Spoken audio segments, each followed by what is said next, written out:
رسول اللہ صلی اللہ علیہ وسلم روانگی کے لیے تیار ہوئے تو آپ کے ہمراہ 313، 314 یا 317 افراد تھے، جن میں 86 مہاجر تھے اور بقیہ انصار۔ اس مختصر سے لشکر نے غزوے کا نہ کوئی خاص اہتمام کیا تھا، نہ مکمل تیاری۔ چنانچہ پورے لشکر میں صرف 2 گھوڑے تھے، ایک حضرت زبیر بن عوام اور دوسرا مقداد بن اسود رضی اللہ عنہم اجمعین کے پاس، اور 70 اونٹ تھے، جن میں سے ہر اونٹ پر 2 یا 3 آدمی باری باری سوار ہوتے تھے۔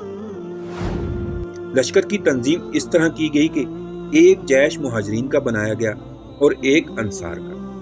مہاجرین کا علم حضرت علی رضی اللہ عنہ کو اور انصار کا علم حضرت سعد بن معاذ رضی اللہ عنہ کو دیا گیا۔ جنرل کمان کا پرچم، جس کا رنگ سفید تھا اور کہا جاتا ہے کہ یہ عائشہ رضی اللہ عنہ کی چادر تھی، حضرت مصعب بن عمیر رضی اللہ عنہ کو دیا گیا، اور سپہ سالار اعلیٰ کی حیثیت سے جنرل کمان رسول اللہ صلی اللہ علیہ وسلم نے خود سنبھالی۔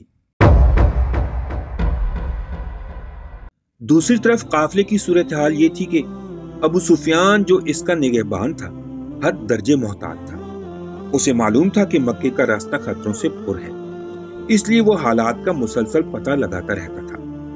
چنانچہ اسے جلد ہی معلوم ہو گیا کہ محمد صلی اللہ علیہ وسلم نے صحابہ کرام کو قافلے پر حملے کی دعوت دے دی ہے، لہذا اس نے فوراً زمزم بن عمر غفاری کو اجرت دے کر مکے بھیجا کہ وہاں جا کر قافلے کی حفاظت کے لیے قریش میں نفیر عام کی صدا لگائے۔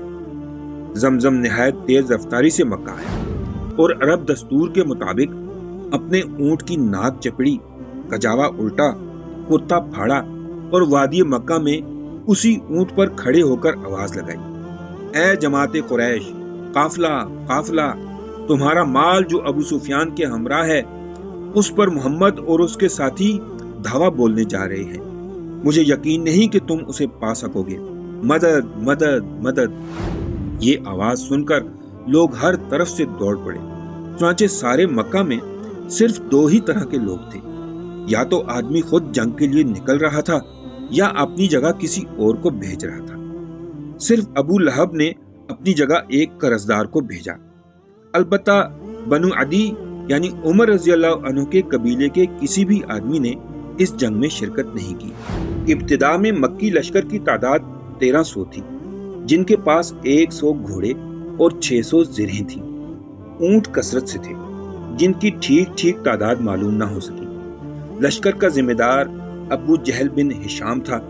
ایک دن 9 اور ایک دن 10 اونٹ ذبح کیے جاتے تھے، اور اس طرح اہل مکہ جوش انتقام سے چور اور غضب اور غصے سے یہ کہتے ہوئے اپنے گھروں سے نکل پڑے کہ محمد صلی اللہ علیہ وسلم اور آپ کے صحابہ نے اہل مکہ کے قافلوں پر آنکھ اٹھانے کی جرت کیسے کی۔